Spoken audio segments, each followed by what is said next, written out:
లోకంలో ఏ ఆడది కూడా మా ఆయన చిన్నప్పుడు ఎలా ఉన్నారో అది నాకు ఇష్టం, అలా ఉంటే బాగుండేది అంటుందా? అనదు. కానీ రుక్మిణీదేవి ఏమడిగిందో తెలుసా?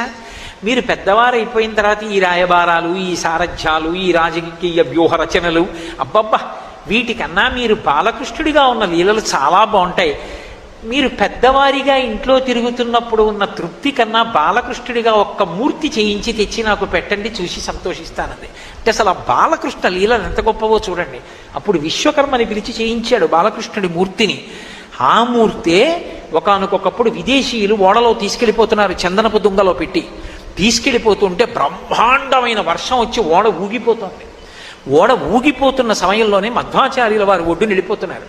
చూశాడు ఓడలో ఉన్నటువంటి విదేశీ నావికుడు, ఈ దేశంలో మహాత్ములు అంతటి గొప్పవారు ఉంటారు, ఎవరో వెడుతున్నారు ఒడ్డునని ఓడలోంచి అరిచాడు, అయ్యా రక్షించండి రక్షించండి, ఓడ మునిగిపోతోంది తుఫాన్లోనని. విన్నారు మధ్వాచార్యుల వారు. ఉత్తరీయం తీసి ఒక్కసారి ఇలా ఊపారు, అంతే తుఫాన్ ఆగిపోయి ఓడ నిలబడింది. ఆయన ఒడ్డుకి ఈత కొట్టుకుంటూ వచ్చి నా ఓడలోకి వచ్చి మీకు కావలసింది తీసుకోండి అన్నాడు. నాకేం కావాలి, నాకేం అక్కర్లేదన్నాడు. ఏదో ఒకటి ఒక్కసారి రండి నా ఓడకన్నాడు. వెళ్ళారు. ఆయనకు ఆ చందనపు దొంగ చూడగానే అర్థమైంది, ఇందులో కృష్ణుడు ఉన్నాడు.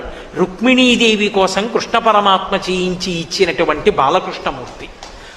దాన్ని తీసుకొచ్చి మహానుభావుడు పుష్కరిణిలో స్నానం చేయించి ఉడిపి క్షేత్రంలో ప్రతిష్ఠ చేశారు.